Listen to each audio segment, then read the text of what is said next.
किसान भाइयों, एक किसान मिल गए हैं। यह अपने गेहूं के खेत में यूरिया डालने जा रहे हैं।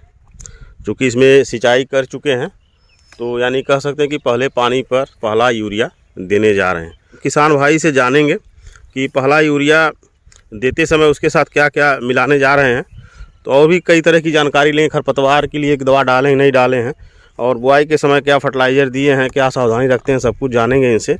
तो सर जी, सबसे पहले थोड़ा सा अपना परिचय दीजिए। मेरा नाम सत्य प्रकाश तिवारी।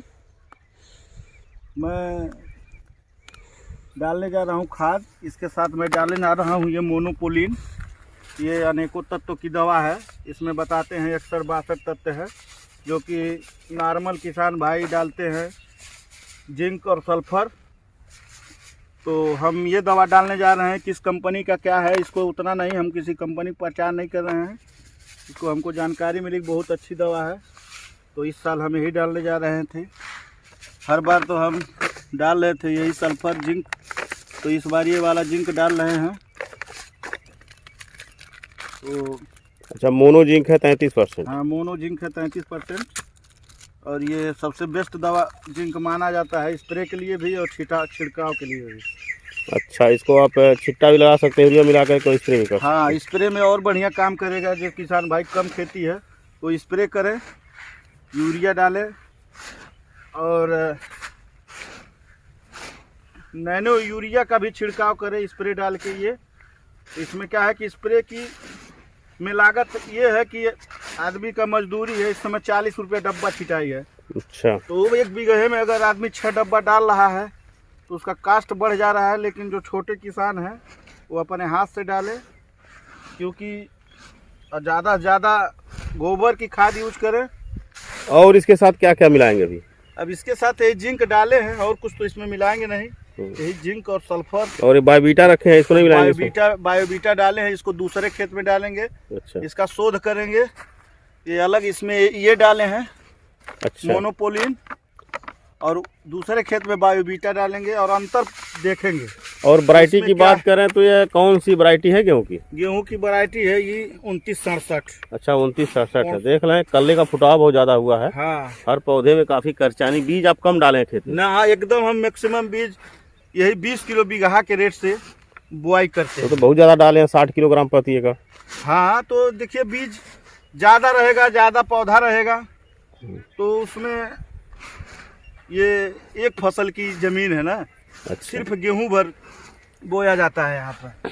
यहाँ धान नहीं होता है, यहाँ मूंगफली, उखड़ी, गंजी, यही सब होता है। और गेहूं की बुआई के समय आप क्या क्या फर्टिलाइजर दिए?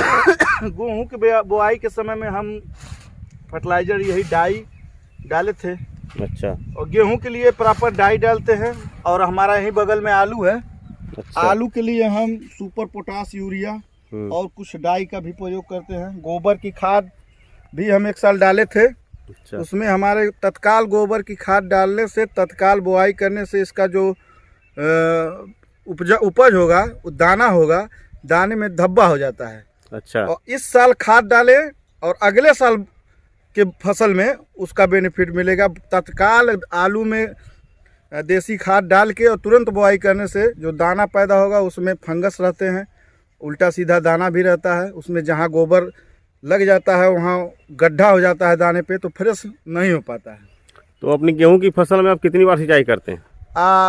गेहूं की फसल में हम 2 बार सिंचाई करेंगे इस खेत में, और बाकी जहाँ धान वाली ज़मीन है वहाँ एक ही सिंचाई होती है। इसको हम 2 सिंचाई करेंगे। अब खाद डाल रहे हैं और इसको 20 दिन बाद फिर दोबारा सिंचाई करना भी पड़ेगा, क्योंकि ये ज़मीन ऊपर की है। अच्छा, तो खरपतवार की दवा इसमें डाल चुके हैं? हाँ, इसमें हम खरपतवार की दवा डाल चुके हैं, जो कि खरपतवार की दवा पड़ गई है 3-4 दिन पहले इसमें। लेकिन देख रहे हैं कि नहीं है, देख रहे हैं आप, खरपतवार बहुत तेजी गति से इसमें निपट गए हैं। देखिए किसान भाइयों, बिल्कुल खरपतवार एकदम सूख गए। ये बाथू है। हाँ, बाथुआ है, ये सब सूख गया है।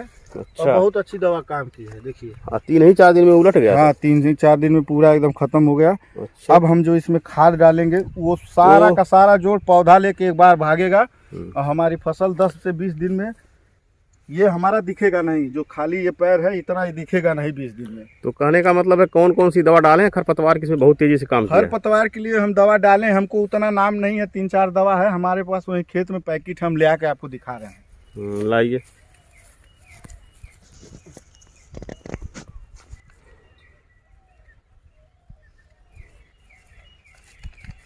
खरपतवार के लिए ये दवा डाले हैं, बहुत अच्छा काम किया है। ये कभी खरपतवार इसमें नहीं हो, ये डाले ये आपका अलबाज का है, एक कोल्ड्रोपाप प्रोपार्जिल है। हाँ, और ये डाले हैं हम, ये दवा भी बहुत अच्छी है, शिवालिक कंपनी की है यह। स्टिकर है यह, हाँ चिपकाने का काम करती है। हाँ, ठीक। और ये भी एक दवा डाले हैं, और मेटसल्फुरान मिथाइल 20% WP आपने डाला है। और क्या डाले हैं? और एक दवा और हम डाले हैं, ये एफिनिटी डाले हैं। इससे बड़ा तो बढ़िया रिस्पांस है। इन सभी को एक साथ मिलाकर आपने यूज किया, उसका रिजल्ट बहुत अच्छा मिला बहुत है। अच्छा है, और खरपतवार 3 से 4 दिन में ही बिल्कुल निपट गए हैं। तो यूरिया आप अपनी गेहूं की फसल में, पूरी फसल अवधि में कितनी बार देते हैं? यूरिया मैक्सिमम 1 बार देते हैं, और दूसरी बार हम कोशिश करते हैं नैनो यूरिया, जो हमारे मोदी जी का बड़ा बढ़ाव है कि नैनो यूरिया की तरफ नैनो यूरिया डाले, तो नैनो यूरिया और जिंक सल्फर जैसा हरा और पीला फसल हो उस हिसाब से डालते हैं। तो यानी कि यही आप यूरिया आप दे रहे हैं, इसके बाद आप यूरिया नहीं देंगे? नहीं, मतलब छिट्टा लगा करके? नहीं। और नैनो यूरिया का स्प्रे कितनी बार करते हैं फसल में? अगर नैनो दूसरा बार 2 बार आप नैनो यूरिया का हाँ, करते हैं? नहीं 1 बार। मानो जैसे 1 बार ये हम अपना ये डालते हैं, ये वाली यूरिया जो दिखाएं आप, अच्छा। और 1 बार हम नैनो यूरिया डालते हैं बस। अच्छा। और उसके बाद मान लीजिए बाली निकलने का जब समय होता है, फुटाव के समय कुछ नहीं उस डालते? समय बस यही देखना रहता है कि हमारी बाली कैसी है, क्या है। उस समय कोई दवा बाली निकलने के टाइम नहीं। अगर हमारा खेत बहुत कमज़ोर है तो उसमें नैनो यूरिया या ये यूरिया प्रति बीघे के हिसाब से या प्रति एकड़ के हिसाब से 20 किलो 10 किलो डालते हैं। और किसी चीज़ का स्प्रे नहीं करते हैं? और किसी चीज़ का स्प्रे कीटनाशक वगैरह? कोई कीटनाशक नहीं, गेहूं में कोई कीट तो आता नहीं है। आलू के लिए कीटनाशक है, और आलू के लिए हम लोग टॉनिक डालते हैं, और भी दवा डालते हैं, पाले की दवा डालते हैं, जिसमें पाले की दवा पड़ चुकी है। अच्छा। तो पैदावारी की बात करें तो 1 एकड़ के पीछे आप कितनी पैदावारी ले पाते हैं गेहूं की? 1 एकड़ के पीछे इस जमीन पे हमारे यहाँ 15 से 16 कुंटल होता है प्रति एकड़ के पीछे, क्योंकि जमीन जो है उतना बराबर नहीं है, उबड़ खाबड़ है। हाँ, तो एक फसल की है, इसमें केवल एक ही सिंचाई भी करते हैं इसमें? हाँ, एक सिंचाई करते हैं या 2 सिंचाई करते हैं, वो तो मौसम के ऊपर डिपेंड है। इस समय 2 सिंचाई करना पड़ेगा। और गोबर की खाद वगैरह का इस्तेमाल करते हैं अपनी खेती में? हाँ, जब ये खेत पूरा जब खाली रहता है धान के सीजन में, बरसात में, तो ये खेत को हम जोतते हैं 1 बार 2 बार, और इसमें गोबर की खाद डालते हैं। और जैसे मान लीजिए हरी खाद के रूप में ढैंचा वगैरह की बुआई किसान करते हैं? लगाए नहीं है, बहुत लोगों को देखे हैं लगाते हुए ऐसे जमीन पे। अगले बार से हम लगाएंगे ढैंचा, इसमें ढैंचा लगाएंगे। खाद। हाँ। और खेती में क्या कुछ नया करते हैं आप? और खेती में कुछ नया नहीं है, बस आलू मूल रूप से, और सरसों और गेहूं धान, यही फसल हमारे यहाँ होती है, इसी की करते हैं। और बाकी कुछ नया नहीं करते हैं? नहीं, बाकी कुछ नहीं, बस यही है कि समय से गेहूं। और मान लीजिए आप खाद वगैरह देंगे, कल्ले तो काफी अच्छे तरह से फूट रहे हैं आपके गेहूं के पौधे में, देखने से ही लग रहा है। सूद कंपनी का 2967 है, 1 नंबर बिया है इसमें। एक चीज और हम देख रहे हैं कि नीलगाय का प्रकोप बहुत ज्यादा है। हाँ, तो क्या फसल अपनी बचा लेंगे नीलगाय से? हाँ, बहुत बड़ी जोत है, बहुत बड़ी लंबी जमीन है, यहाँ सबके में थोड़ा थोड़ा चरेंगे, क्या किया जाएगा। तो उनके लिए नहीं कुछ करते हैं?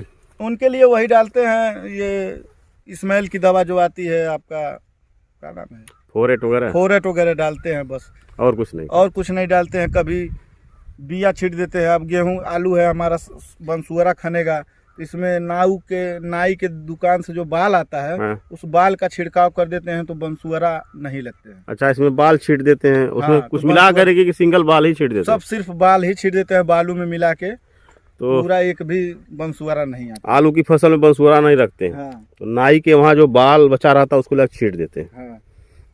अच्छा, ठीक है सर जी, बहुत बहुत धन्यवाद, आपने बहुत अच्छी जानकारी दी, आपसे बात करके भी बहुत अच्छा लगा। धन्यवाद।